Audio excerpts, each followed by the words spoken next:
peace finally had been achieved. The peace settlement that took place after the First World War achieved and established peace between the victorious powers, which are the Allied nations, and the vanquished powers, which were the Central nations. So now that war is over, the story ends, right? That isn't the case. You see, every war ends up having multiple results and far-reaching and deeply impactful consequences. Such was also the case after the First World War. Now, whether the First World War was justified or not is a discussion we will not be getting into. As every war is futile, every war causes destruction, misery, death, and sorrow. Therefore, a justification of the war is something we would not be going into. However, as students of history, we will try to understand the various lessons that war teaches us, particularly the First World War. And therefore, let us now look at the various results and consequences of the First World War. The first result or consequences, and perhaps one of the most devastating of it, was the heavy loss of life and property that took place in the First World War. The First World War was one of the most deadliest conflicts of human history. About 30 countries participated in the war, and the war took place in and within 3 continents. 65 million soldiers fought in the First World War on both sides. Unfortunately, 9 million of these soldiers would never return home, as they will perish in the battlefield. Majority of the soldiers who fought in the First World War were on the Allied front, or on the side of Triple Entente powers, namely Russia, Italy, Britain, France, United States of America, Serbia. They were fighting against the Central powers, which was consisted of Germany, Austria-Hungary, Bulgaria, Ottoman Turkey. Now, in this particular war, as mentioned, there were 16 million people who died, which consisted of both soldiers and even civilians. Here is a World War I graveyard, and this particular image perhaps represents the graves of 0.0001% of all the people who died in the First World War. Now, apart from the people who died, there were countless million others who were left injured or wounded, both physically and psychologically. Don't think that injuries are only physical, as the wounds of the mind are often the hardest to heal. Many soldiers who survived the First World War committed suicide as they could not live with the horrors they encountered, while the others had to live every single day and night of their lives recounting the horrid memories of the trenches, the roaring of the tanks, the smell of gunpowder, the cries of women and children, the sight of their fallen mates lying next to them, and the thought of having to shoot a soldier on the other end who perhaps was not even a day over 15 years old. A person living with these thoughts and memories was scarred for life. Now, coming to the casualty of the soldiers, about 6 million soldiers died on the Allied side, while the Central Powers lost around 4 million soldiers. But this brings out an even horrific fact, that together perhaps 6 million other people who died in the war were simple civilians who had nothing to do with the war, who never fought a day of their life, and perhaps never even visited a battlefield. They also lost their lives in the First World War, and that brings us to a different part of the very death and devastation point we're talking about. A unique and deadly fact or feature of the First World War was that this was a war against the people. The First World War, for the first time, brought the battlefield to a person's doorstep. For the first time, no one was safe in a war, no matter how close or far you live from a battlefield. This is because invading armies often used to purposely inflict damage and harm on the civilians of the territories that they were invading, to break the morale of that particular country they were invading and to reduce the popular support for war. Therefore, attacking and often hurting civilians became very common in this particular war. This truly therefore was a world war, as the archaic and medieval methods of war being restricted to battlefields were now a diminishing and declining concept. Every place was now a battlefield. Now, this war also had the first air bombing of civilian populations. Now, how was the air bombing conducted? The air bombing was conducted by balloon airships which used to carry the bombs. The best example were the Zeppelin bombings, which was conducted by the German Air Force. Mostly these balloon gunships and balloon airships used to carry the bombs and bomb civilian populations. This also brings out another aspect of the death and destruction caused in the First World War, the reliance on technology and the misuse of it. Now, all the innovation that took place in science before the First World War was used by these nations to create and possess weapons of mass destruction. For the first time in history, there were artillery cannons powerful enough to flatten out entire bunkers. There were submarines which could, in a moment's glance, sink down huge ships carrying innocent civilians. There were roaring and huge tanks which could flatten out a section of an army. There were also the airships which could bomb a civilian population from the skies. And there also was a deadly introduction of chemical warfare, a first of its kind in recorded history. In chemical warfare, there was the introduction of mustard gas, which became a popular weapon, especially on the Eastern Front. Now, mustard gas had the potential to permanently disfigure a person for life, and an extreme exposure to it can even kill one. In this particular picture, we can see a mustard gas burn, and you can see how this person's face is permanently left in a disfigured condition, as the mustard gas, upon exposure, has burned it down. This displays the reliance and the evil side of science that came up in the First World War. The purpose of science is the benefit of mankind, but a war can show the world how something as purpose-driven as science can also be made a slave of war. We perhaps see the most deadliest and ultimate example of the misuse of science in war when we will be discussing about the Second World War. Now, can you answer this question? The major cause of chemical casualties in the First World War was the use of nitrogen gas, mustard gas, carbon monoxide, or ammonia. The correct answer was the use of the deadly mustard gas. The war, apart from devastating physical property and human life, also devastated entire economies, particularly the economy of Europe or many European countries. The aftermath of the war caused a condition of unemployment, food shortages, inflation or price hike, hunger, and finally this led to a situation known as the Great Depression, where the entire European economy crashed at one go. Now, the impact of the Great Depression in Europe was particularly felt in France and Germany. But wait a second, did France not win the First World War? And how is it being affected by something caused by the First World War? Well, that brings us to a peculiar feature of a war. In a war, in the end, there are no winners, as all the total losses always overshadow any gains made in a war. A French soldier who survived the war wrote in his memoir that two armies fighting in a war is like one large army committing suicide. As if things could not have been bad and as if enough deaths did not take place already, there came a deadly disease.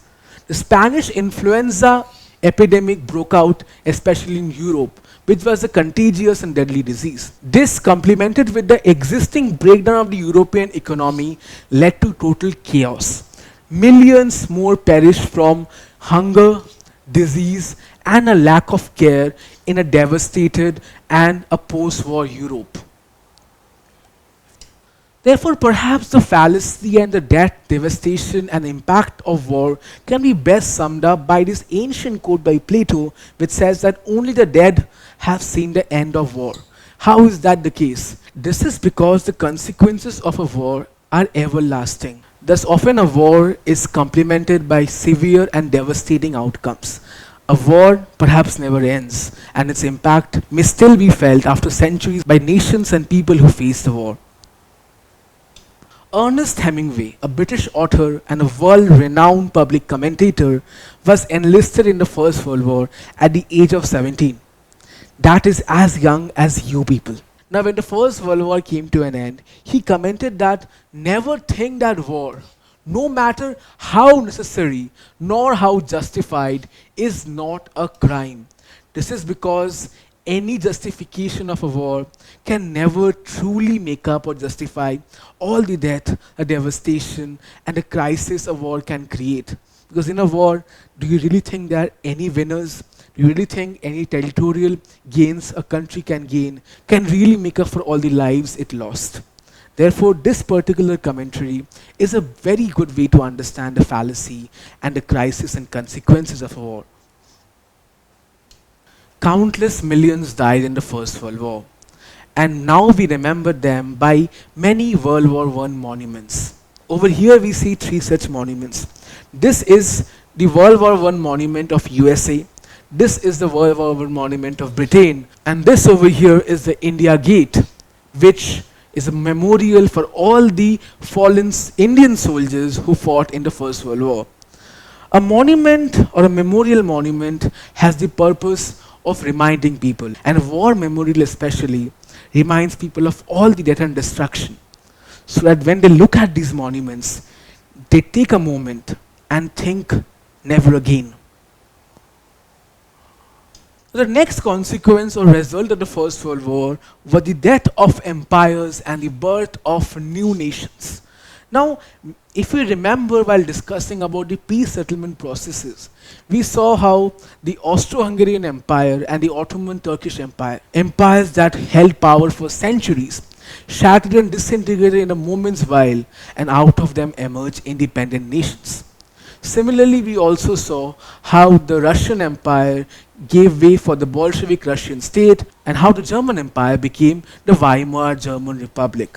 Now, these were not isolated incidents and actually showcase a trend that took place at the end of the First World War, where these major multinational and huge empires were breaking up into independent and republican states. Now, let us understand why that happened. Well, you see, most of the empires which shattered actually lost the First World War. Either they were central powers who were the vanquished or defeated nations in the First World War, or they had exited the war before the war actually came to an end. And therefore, extreme treaties were imposed on these particular empires, which had taken away crucial areas from them and had divided the empire into many pieces. This led to a rapid decline of these empires. Now, taking this opportunity, people living in these multinational empires aspired to break out and form their own independent nations. This drive of independence had been in the hearts of these people for a long time. But this decline of the empires after the First World War gave them the perfect opportunity to do so. Therefore, we see that how the major empires of Europe who lost the First World War led them to their declines. And this particular decline gave the opportunity to its own citizens who are from different ethnicities to break out and rise up in independence movements and to form their own nations based on their nationalities. Now, in this process, the Allied nations supported the rise of independence movements. Why do you think that was the case? This is because they knew that when the empires will shatter up into new independent nations, the political power of the enemies, which were these empires, would be lost, and they would be able to control the entirety of Europe. That is why the Allied nations supported the independence movement of these newly emerging nations, especially through the peace settlements which the Allied nations struck with these empires. In the peace settlements, it was made mandatory for the empires to acknowledge and accept the territorial arrangements and the acknowledgement of the independence of these newly formed nations. Therefore, the map of Europe before the First World War and after the First World War drastically changed, and out of multinational huge empires emerged newly formed independent nations. Now, in this map, we see out of the Russian Empire emerged Bolshevik Russia or USSR and other associated states. Out of the German Empire emerged the Weimar Republic of Germany. Out of the Austro-Hungarian Empire emerged Austria, Hungary, Czechoslovakia, Romania, Yugoslavia, and Poland emerged out of Germany, Russia, and Austria-Hungary, and Turkey emerged out of the Ottoman Empire. Now, over here we see the difference between the pre-World War I Europe and the post-World War I Europe. And the difference, let us see that in detail now. So these two maps showcase the world, or Europe specifically, before the First World War and after the First World War. Over here we see the German Empire. the Austro-Hungarian Empire, the Russian Empire, and the Ottoman Empire. But we see that out of these old empires emerged new countries. So out of the German Empire, as I mentioned, came the Republic of Germany. Now out of the Austro-Hungarian Empire came up two separate nations, Austria and Hungary. Out of the Russian Empire emerged the Bolshevik Russian state, and areas were taken from the previous empires to even make further new states, such as you have Romania, Czechoslovakia, and Yugoslavia, which were formed out of the erstwhile Austro-Hungarian Empire. And you also have Lithuania and Latvia that were formed out of the erstwhile Russian Empire.